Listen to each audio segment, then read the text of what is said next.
Welcome back to the Off-Road Corner. My name is Drew, and today we're going to be talking about the parts I got for this Jeep.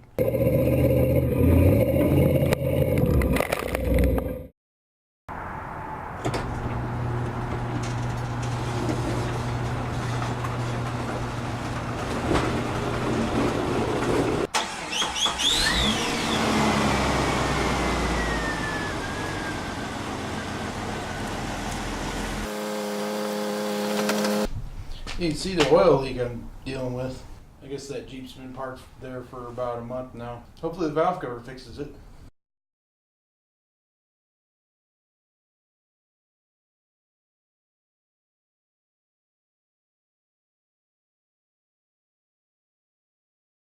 So I picked up one brand new Super Swamper SSR. Size there is 32, 11, 50, 15. That's just because I needed a spare. So I picked the other tires up off of Facebook Marketplace, and I got those for 150 bucks. Not bad. Now, a sharp eye will notice that one of them isn't the same tread pattern. That's a Mud King, same size, but we'll just throw this on as a spare. So something I bought, this PCV valve is what they call it, but here's the part number. Got it off of Rock Auto. That just fixes that broken piece. So any of you guys that break it, this is how it comes out. It's in there pretty good, and if it's anything like mine, the gasket is very hard. You just gotta wiggle it. You know, you'll break a couple pieces off. What I did was, once I got to this is the valve cover here. Once I got it to this, I just kind of rocked it and hooked my screwdriver underneath it and pried this out. Pretty broke. First things first, we got an intake hat for a Humvee. But got this off of eBay. I'll put the price for everything in the video, and then I'll link in the description to everything you see here. But I figured this would make a pretty sweet cowl intake. I probably won't do it as most people do and just drill a hole in the hood and set this on there and call it good. We're gonna probably drill through the cowl, and hopefully there's enough room between the windshield and the hood that this will clear. But I thought this was pretty neat. 15 bucks on eBay. Comes with a clamp. I think it'll look sweet. And from what I've seen, cowl intakes are somewhere between 11 to 12 inches higher than the intake port on the airbox. So if you add 12 plus, this is probably, by the time I get that in there, it's probably going to be another 4 inches. We should be able to take water up over the hood and be fine. No hydrolock. Alright guys, day 2 on this video. The first one, I was trying out a new camera setup and I forgot to turn on the mic. We're going to redo this. So you saw the hat. That's pretty much where I lost the mic. Next up, we got some extended bump stops for the rear of the Jeep. These are made by Crown. You see the part number there. The bump stops that are on the Jeep right now are completely gone. Like they have this little steel mounting plate, but this is gone. We'll be replacing these, and hopefully that'll keep the tires out of the wheel wells too much. You know, I do plan on doing a cut and fold on it, you know, trimming the front fenders. This is just added insurance, plus kind of need bump stops. To go along with the rear bump stops, I got some front ones. These are made by Daystar. They're just extended bump stops also. On the front, I think I'm missing one of them, but figure might as well, if we're going to extend the bump stops in the rear, we might as well extend them in the front.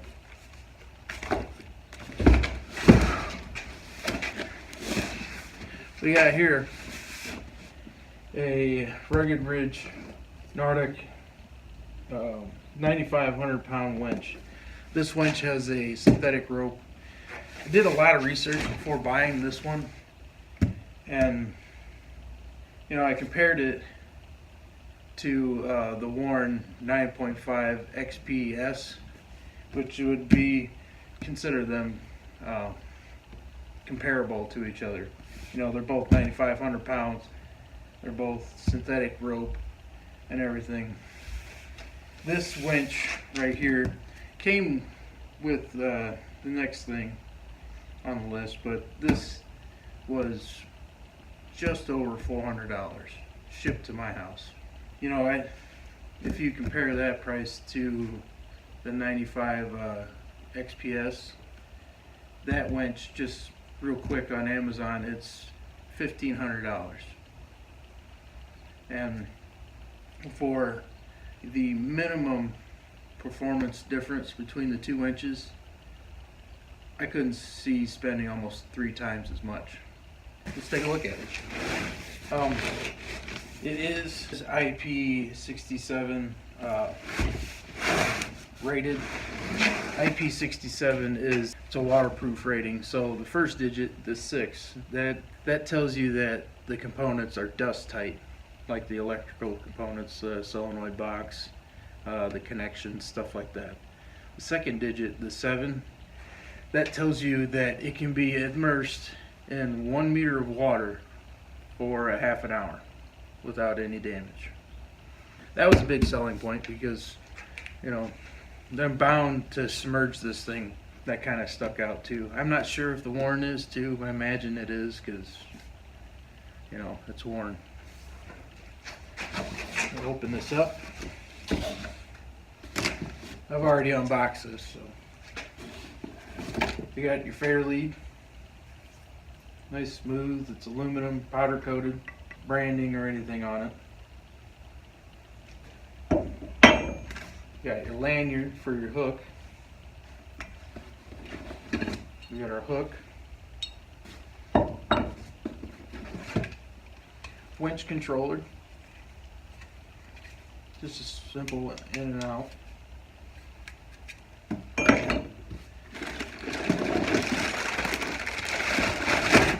We got our solenoid box.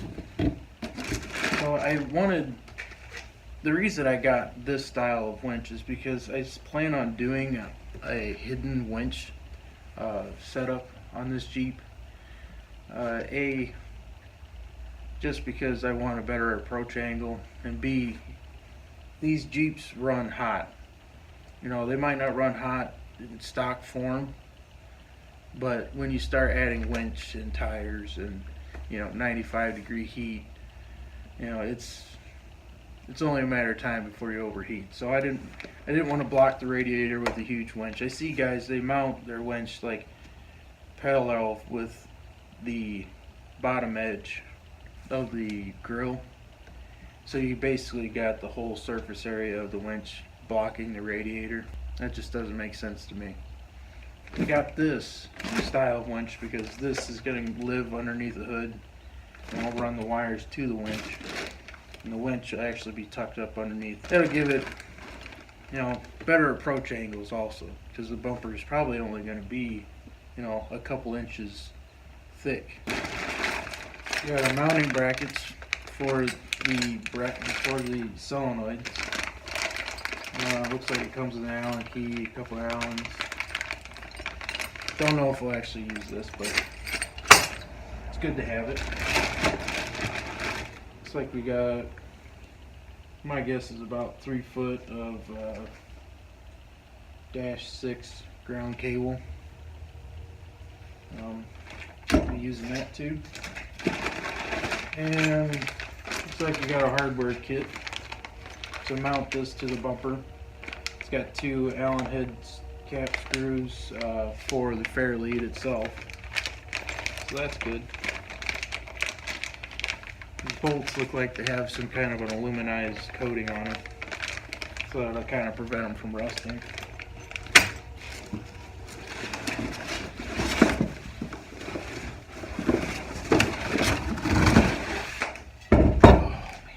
I'm not gonna lie, this thing's heavy. That's pretty much the winch. So this will kind of tuck up underneath the bumper roll, nice. Not very tall. In this series of winches, like, the form factor is pretty much the same. I mean, there's slight differences in measurements, but this should be a placeholder if I decide to upgrade to, you know, a better winch. Which I'm not seeing that there is a better one at the moment. I mean, you could pay 3 times as much for a name, but what's that get you? A couple more feet per minute. I was really impressed with the numbers that the Rugged Ridge put out on this. I really hope that they're true.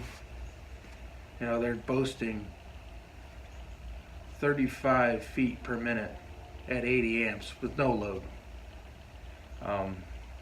Full load, 9,500 pounds, they're still pulling 7 feet per minute at 450 amps. Sorry, 415 amps.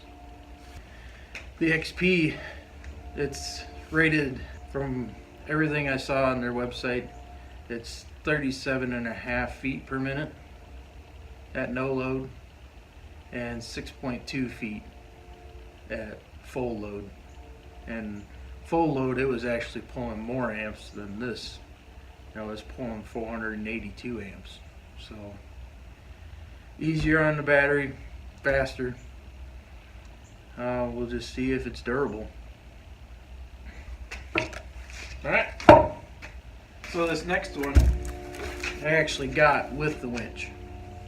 No extra cost. I looked on Rugged Ridge's website, and they sell this for about 150 bucks. It's their XHD recovery kit. This is the 20,000 pound kit, but it comes with pretty much everything you need. You got your tree saver, your recovery strap, your damper for your line, some gloves, a snatch block, a couple D-rings, and a bag to store all of it in. Like I said, this was free when I bought the winch, so no brainer. So next up is from BDS.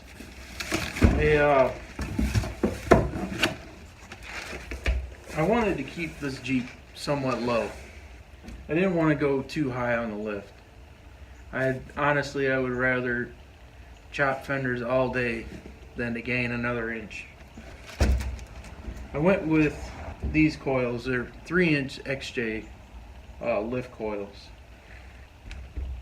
They're rated at 240 pounds per inch, which I think is a little bit heavier than what most people do. Most of the coils out there, like Rubicon Express, is I think 200, maybe 150, but they're all about the same. So these are going to be a little bit stiffer, and I hope that doesn't come back to bite me in the ass. But we're running a stiffer shock too. I'm hoping that these will work out great. I want to say that these are lifetime warranty.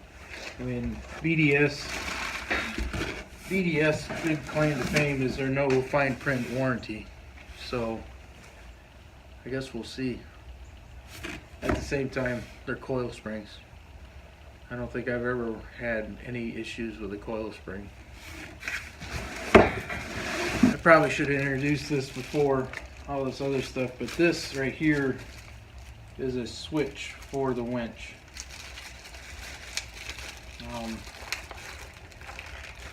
It's made by MICTUNING. Just a momentary switch. You know, you got your in, you got your out. Momentary meaning that the only time that the wire will have power is when you have your finger on it. When you let up, no more power. which that's going to be great because you definitely don't want to click this and then have your winch spooling, you know, all the time. So I have another switch in the mail for the in-cab setup. It's just going to be a power on and off for this switch. We'll be doing a video on that. Comes with wiring for it.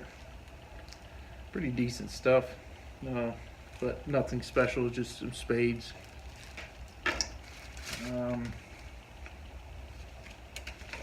And just a simple wiring diagram. Like I said, there's not much to this switch. We'll just we'll go over this more in depth once we get the winch mounted up. So next up, to go along with the 3-inch coils and overall a 3-inch lift, I got some shocks. These are made by KYB. They're their Gas-a-Just shocks, and they claim these are mono tube. I guess we'll give it a shot. This part number is actually for a YJ, any YJ from 87 to 95. They should work, you know, be a direct bolt in for the XJ. These are a 9.5-inch travel. Comparing the numbers between this and the stock XJ shock, these are about 4 inches longer. So I'm hoping that these will fit. I don't want the shocks to be the limiting factor on my articulation. I'd rather have more travel and have to bump stop on up travel than to have my shock be the limiting factor on my articulation. I got 2 of those. Next up, to go along with the fronts, I got some rears. This part number here, I looked it up on Rock Auto. It'll fit 2010 to 2011 Ford Ranger. It'll fit 90, I think it said 99 to 04 F450, F550, F250, 350, even an F150. Then it'll go all the way down to like a 1984 Bronco. I'm hoping that these will work. These are 9-inch travel in the rear, and again, these are about 3.5 inches longer than stock. I think we'll be good there. I'm hoping that this lift actually nets me closer to a 4-inch lift. These springs, I might add a 2-inch spacer on top of them. I'm gonna do a bastard pack in the rear, and depending on how those springs are set up, I think you can get between 3 and 5 inches of lift. I'm hoping for about 4 inches. This isn't very exciting, but I got a new hood release cable. Previous owner pulled the handle, and I'm guessing that the latches were frozen or something and broke the handle on it. I've since fixed the latches, so that's working now, so we'll just put this on. I don't think you guys need a video on this. It's pretty much just, you know, bolting it up. Next up is from Crown Performance. These are extended brake lines. These are actually for an XJ. They're just a smoke gray. These are for a 4 to 5 inch lift, or sorry, 4 to 6 inch lift. I was gonna do the whole budget YJ factory brake lines, but you know, by the time you get those, you know, it was gonna be about 50 bucks for these were like 80.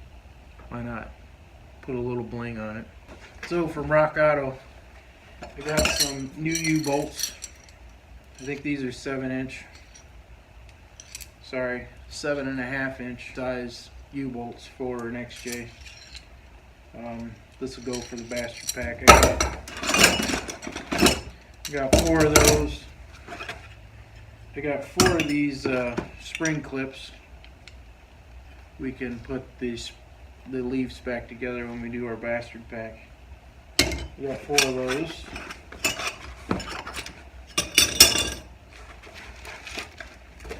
And then I also picked up some new center pins.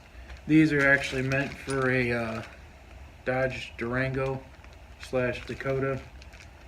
I kind of want to use those springs instead. From what I've seen, those leaves are actually a little bit thinner, which makes me think that they'll flex a little bit better. We'll see. I know everybody does S10s, and you know they're pretty plentiful, but you know I just want to be different, I guess. And then we gotta have new wheels for our new tires. These are TACTIK 15x8s. I think they call these either the classic 8s or soft 8s. They're 4 on 5.5 with a 4-inch back spacing. These cost, you know, $39.99 from Quadratech, and that comes out to be about $200 shipped to my house with caps and everything. They're brand new wheels, so you know it's kind of a no-brainer. The wheels that I have, I was gonna have to buy 2 more because one was bent and I needed another one for a spare. Those wheels, they were like $60 a piece. You know, they were chrome, and I was gonna have to, you know, either run the chrome or sandblast and paint those wheels. These just made more sense. Those wheels did have a 3 3/4 back spacing, which would have brought the tire out a little bit further, but I think these will work. Kind of another maintenance item on the Jeep is my washer tank will not hold fluid.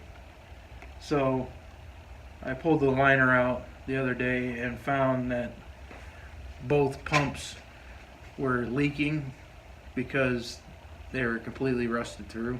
We'll just put these on. I don't think you guys really need to see a video on them. So on my Jeep, my gas gauge always reads empty. Sometimes it'll fluctuate. Sometimes, you know, if I hit a bump, it'll go to full.